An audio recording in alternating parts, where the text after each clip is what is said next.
The Not So Pretty Mess has a meltdown this episode, but before we get into that, let's jump right into picking up after last episode's dramatic dinner end, where Diana is now hosting Erika and Crystal in her suite, trying to console Diana about the Sutton freakout as Kyle and Sutton arrive with Dorit to the suite, where a conversation somehow lands on Sutton sharing her life living in Laguna Beach and seeing her ex-husband wipe out on a boogie board one time. Not sure what this had to do with the conversation, but I think the editors needed a lead in to Erika's next comment after Sutton says her now ex is remarried, where Erika quickly clarifies she was asking it out of curiosity, not necessarily for herself to marry him. Okay, Erika. But then Diana shares more about her ex, who was remarried and divorced after their marriage, clarifying their divorce was simple and easy because it was not about money. She says she trusted assets accrued during the marriage would be split fairly by her ex. Now, maybe this was true, but if money wasn't a thing during or after the marriage, why even take a settlement? Why can't people just be honest and say it is about money sometimes, but it's not the only thing, and I wouldn't marry someone just for money. I want more than just that in the relationship. I know when I marry, I want to be with someone who has similar philosophies, financially or otherwise, and have things be compatible. Clearly, Diana and her ex did have compatibility on that front, because what I hear is that she actually used her networking skills to help her husband get bigger clients as a banker and therefore make more money. Just own it. Unless there is another can of worms there that Diana is avoiding. But Kyle then jumps in about her ex-husband, who we actually saw in season 1 at their oldest daughter's Farrah's graduation from USC, which is almost 12 years ago, which is crazy. And she says that he never remarried after their relationship, where Kyle labels it as unfortunate because he is still a great guy and still great friends with Mauricio. Now back to Sutton and Erika's end of the table. Sutton says her ex is good, but she just wanted out from underneath his thumb, leading Erika to say, well, that is just like me wondering if I will ever get out from underneath all these lawsuits with my ex. But reminds herself out loud at the end of the day, these aren't things that she did. And after Sutton's inquiry answers, she does not feel any responsibility, similar to how a doctor's wife would not feel responsible for his patients, causing Sutton to pause, thinking, okay, that's an interesting point. And I would agree, but I don't know if it is a direct comparison, because there are accounts from former employees of Tom saying Erika was around the practice more than she is leading on to believe us to believe on the show and on other public platforms. Now, if a doctor's wife worked for the practice and was involved with the patient aspect in any form, then I would say yes. To some extent, the wife would be responsible. Or if debt was accrued during the marriage resulting from that practice, then I would think you as a spouse would likely be responsible and liable for it too. Now, most of the girls end the night looking forward to the next day's yacht outing, with Sutton promising Diana she won't yell at her, which is warmly received as humorous by Diana, with some ominous foreshadowing to potential jellyfish stings and urination to heal the wound. Now, last episode, Sutton and Diana obviously ended bad, and I agreed with Sutton or with Diana on calling out Sutton for acting opposite of what she said she didn't like in La Quinta. But the difference here with Sutton and between Sutton and others in the group is she almost immediately recognized she was wrong. She took a moment to cool down, returned to the group, and apologized for the behavior to the person's face in front of the entire group.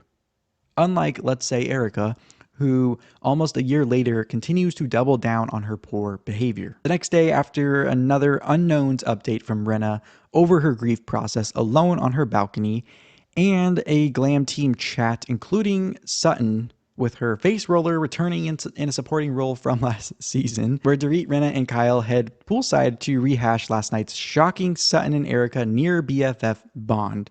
But meanwhile, Sutton, Crystal, and Garcelle are also talking Sutton's new rekindled connection with Erika, where Crystal calls them Bobbsey twins, much to Sutton's dismay, where they agree Erika seems to be sick of talking about herself, and now with her on meds, pretending everything is hunky-dory. Erika, according to Garcelle, as also hinted last week, seems happy to talk nonstop about everybody else, possibly as a distraction to avoid being asked about her own stuff. Now, Garcelle's confessional indicates she isn't going to let things slide with Erika that aren't resolved yet. Now, after Sutton is made fun of again for being a bacon-eating vegetarian, she shares even though she is getting along with Erika now, she still needs Erika to explain her hate after last year for her, where Garcelle says, well, you did kind of call her a liar, leading Crystal to say, well, you called me one too. But Sutton is adamant to reminding everyone she and Crystal are moving past this, so let's not continue bringing it up. But Crystal clarifies the reason she holds on to things is not to be manipulative, but to internally resolve it, and it comes out all at once when she doesn't expect it, which Garcelle and Sutton seem to be satisfied with that explanation. But, confess, there has to be more to it than that. Crystal shares her challenge to herself is to hold on to things for shorter periods of time and to speak up more and sooner. Crystal kind of humorously adds, just don't come at me when I do those things. Ha ha ha. This was something we touched on actually a few weeks ago in our recaps with Crystal, so it's good to see not only Crystal, but also the cast now recognizing this too. But the scene ends with Dorit thinking Crystal and Sutton are moving on, but I think she actually hits the nail on the head with this one, analyzing Crystal's behavior being that up to this point, Crystal maybe has used these mechanisms and behavior we've seen the last few seasons to her advantage, but they are no longer working. Dorit cites Crystal marrying an older man young as a possible hindrance to her life experience, making her slightly immature on some fronts. Now it's later in the day. It's now day yacht time, but in the car ride over to the dock, Erika enters the car already drunk and self-discloses being on 2 antidepressants and Xanax. Now, I thought from previews of this episode she would get lit, if you will, on the boat, not arrive to the boat already messed up. But she corrects Dorit about liking this Erika, saying, well, this is drunk, fun, lit Erika, where Rinna confesses she has never seen Erika like this before, and let's all work to keep Erika on board. How about that? But as they walk up to the yacht, Erika continues telling us how lit she is, and as she adds a third and fourth leg to stabilize herself in the form of her new BFF/lover, Diana, who also helps her aboard, she lands on the couch inside the below-deck reminiscent luxury charter yacht. But Diana can't help herself and, of course, has to confess, well, this is more of a day boat than a yacht, and size does matter when it comes to boats. Starting to come off more snobby than ever before. I gave her a chance up until this point about all the money talks and the rich talks, but it is starting to be a little bit of a turnoff for me. Kelly Dodd also picked up on this too, saying she has some very, very wealthy friends who actually were self-made, who don't talk about or flaunt their wealth the way Diana does, and this seems to be more of a nouveau riche way of someone who maybe didn't earn the money themselves. But as Dorit is trying to convince us, again, she chartered this boat and planned this trip, and the crew is doing their pre-departure speech, Erika is still saying, I'm lit, leading Kyle to asking, where are the life preservers again, just in case? And this leads Erika to begin her gibberish ways, saying, I don't need Celine Dion to sing my wicked swan song, as Sutton aptly describes her as Mud Pie Messy. And everyone is now on the deck having fun, waving at yachty neighbors who apparently pulled out a limp sausage man part to show off. You can see here, Garcelle was a little shocked by that.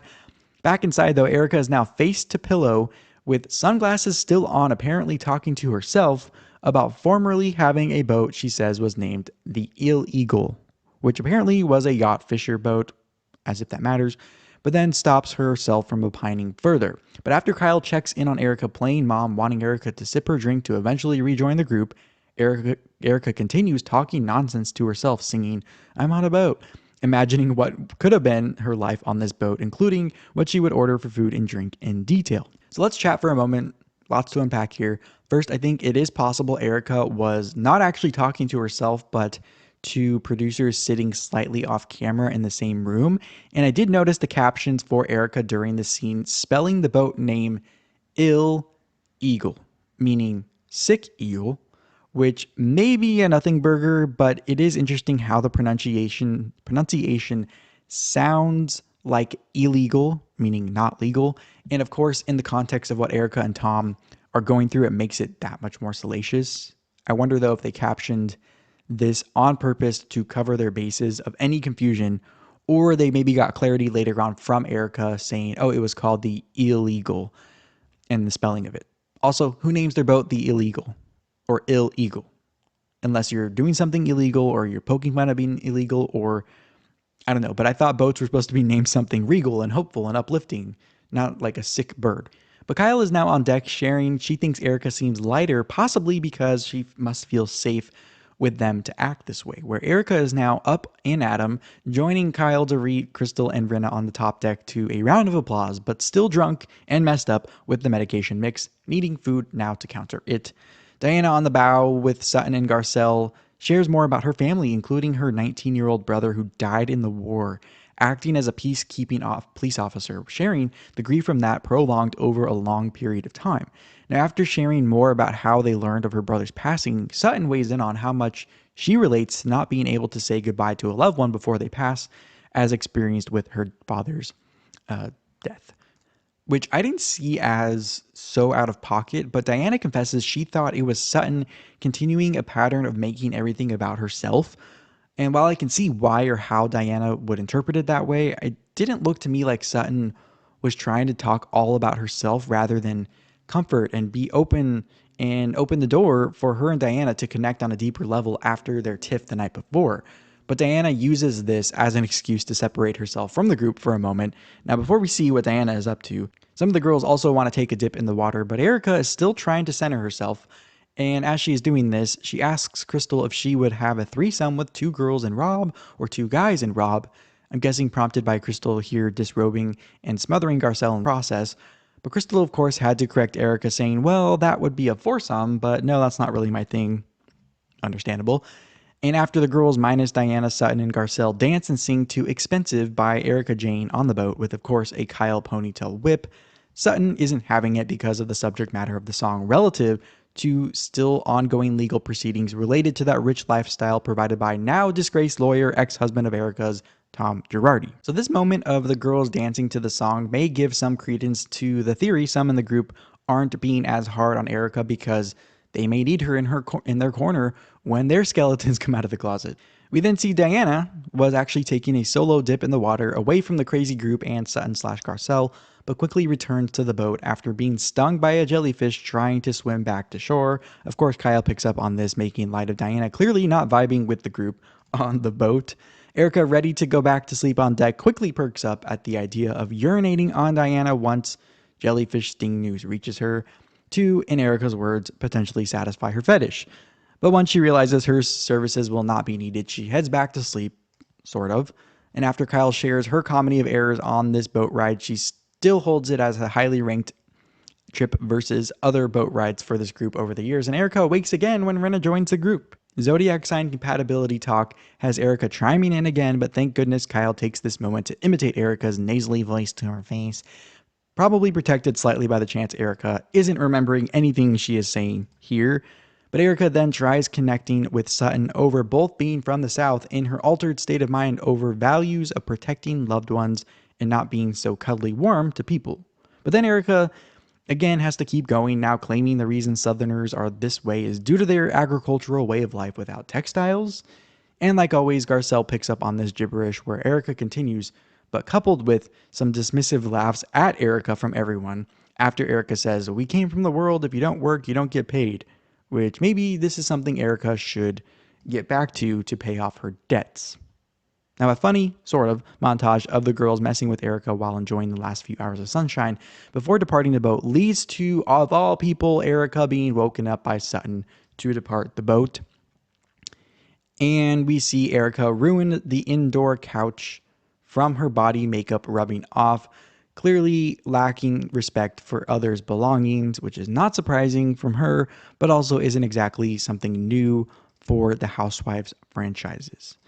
All right, nightfall returns again, and it is time for dinner, another dinner, but this time it's the last one of the trip, with PK ready to get his ass handed to him over FaceTime for watching shows potentially without Dorit that they're supposed to watch together. Glam Team Get Ready conversation leads to Sutton and Garcelle FaceTiming trying to wrap their heads around Erika's behavior on the boat, where Sutton pulls out her inner Southern bless your heart girl saying, well, I think Erika is just tired.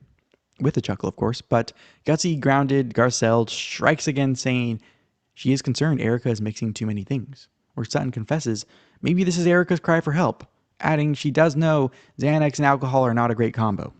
And they correctly predict Erika will somehow show up all of a sudden put together for dinner. Now, I agree with Garcelle with this behavior from Erika. It seems to be a distraction for people asking about her life, but also Sutton may be right about Erika being tired, but not physically tired, rather mentally tired of holding up this veneer for so long that she may no longer feel she needs to do, and also is struggling with that new identity, but it is also likely just a ploy for attention. Everyone arrives to pre-dinner drinks making fun of Sutton's bridal look, where Erika chooses to sit next to Sutton at the bar, adding she has had 3 espressos since the boat ride before dinner to perk back up, also confessing she does not remember most of the boat ride.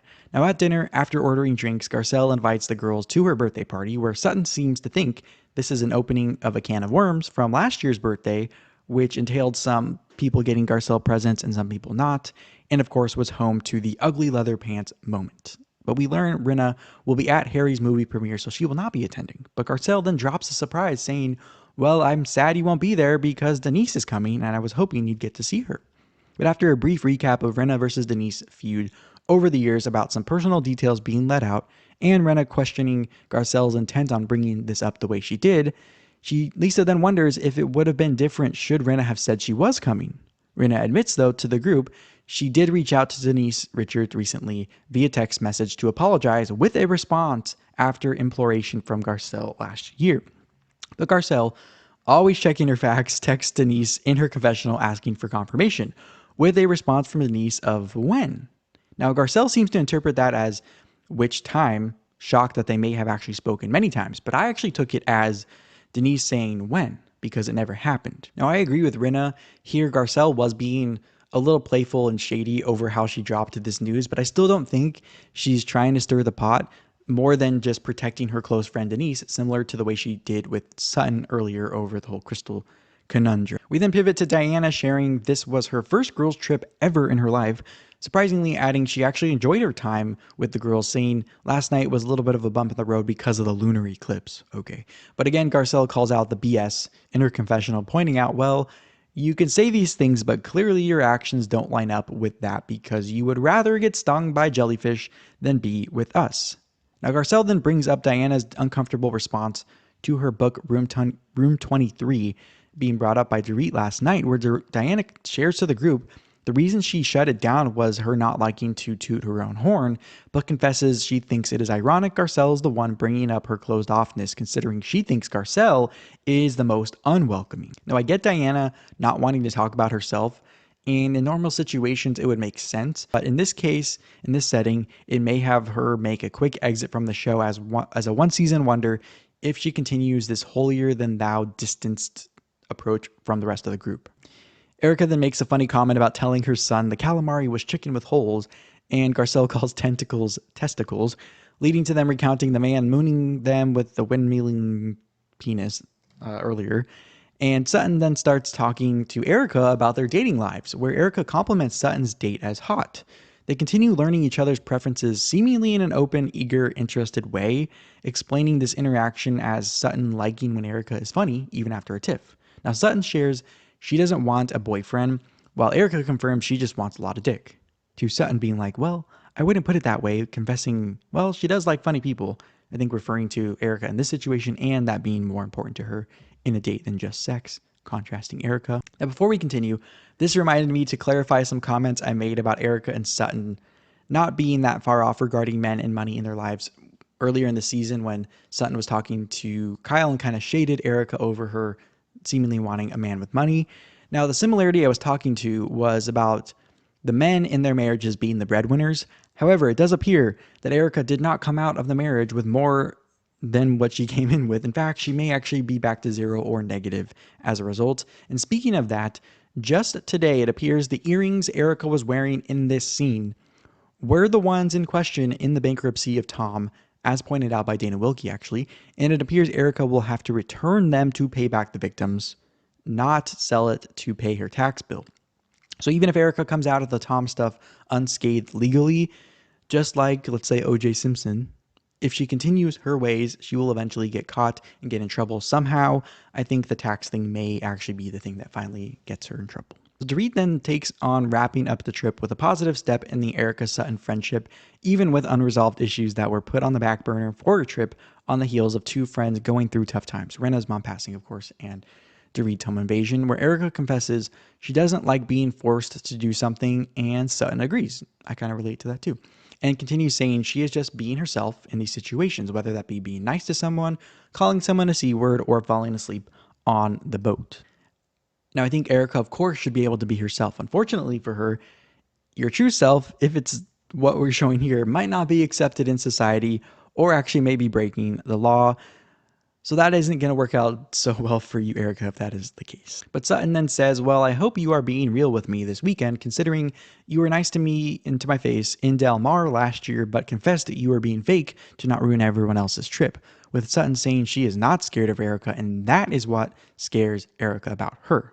I thought that was a very spot on analysis. But after another cheers to Lois, Rinna thanks the girls for supporting her on the trip she was apprehensive to attend, and Dorit continues with a typical long-winded reflection where Diana seems hypnotized by this, and after the girls pour on the thanks to Dorit, it was eventually broken up by a restless Kyle trying to be respectful, holding in her laugh, but just couldn't help but burst out laughing when Dorit says, just one more thing. I think Sutton and Erika bonding over dating has everyone, including Rinna and Crystal, shocked because they may be worried a close Erika and Sutton would be threatening to them. It does appear, though, most tension from this group comes from the similarities between people, not necessarily their differences. Now, back at the hotel, Kyle, Dorit, and Diana have drinks in the lobby where Diana shares Sutton's next wrong move will be her last. After stopping herself from apparently headbutting Sutton at the table the night before, Diana reiterates, though, the contradiction Sutton often displays, with Kyle now realizing Diana's silence is really her brewing to a heated argument. Now, the final scene of the trip and episode is everyone boarding the private plane where Sutton seems to be hypersensitive, I think misinterpreting the seating arrangement as Diana punishing Sutton back to her original seat because they clashed on the trip. Now, Sutton reports this news back to Garcelle when she sits down, who interprets it as rude, of course, only hearing her friends recounting, where Garcelle is like, you don't need to include me in your thank you. Thank you very much. I would like to not create any more problems with Diana. But Sutton then pulls out the, if you don't want me on your plane, I can get my own next time. But anyways, let's go to Dorit Kemsley's second Watch What Happens live appearance of the season. There was a lot revealed here, including Dorit and Andy playing dumb about Erika being overserved this episode, avoiding the obvious factor of mixing alcohol with medication. But then Andy asks Dorit on, is there any developments with catching the robbers in your home invasion? But the irony here is her fellow guest was Real Housewife of Dubai and former Ladies of London star Caroline Stanbury, who shortly after they filmed this episode was robbed herself on vacation in Greece. Dorit went on to then agree with Diana, saying Sutton makes everything about herself and says she thinks Rinna reached out to Denise and doesn't believe Garcelle questioning the story, but adds Crystal is digging her heels into something, over saying something without saying something, after her Watch What Happens live appearance a few weeks ago, continuing the Sutton race cryptic narrative, and she doesn't really agree with that approach. Dorit then clarified her lack of consistency with press and store openings, saying Teddy reached out to Dorit for Kyle's event, but Sutton did not reach out to Dorit before her event. Now, I personally am still not buying it, considering you can skip the press line, and Andy pushed back on this, where it appears that Dorit actually wanted to be able to prepare her story for the press ahead of time before talking to them, and appears to only want attention she can control. So her shocked at press claim was more of an I'm mad I didn't get to straighten my story before getting to talk to the press situation. Now, with that said, thank you so much for tuning in to this episode 7 recap. I hope you will join me in the next one. As always, click around the channel for more. Thank you for having me in your online life, and I will talk to you in the next one.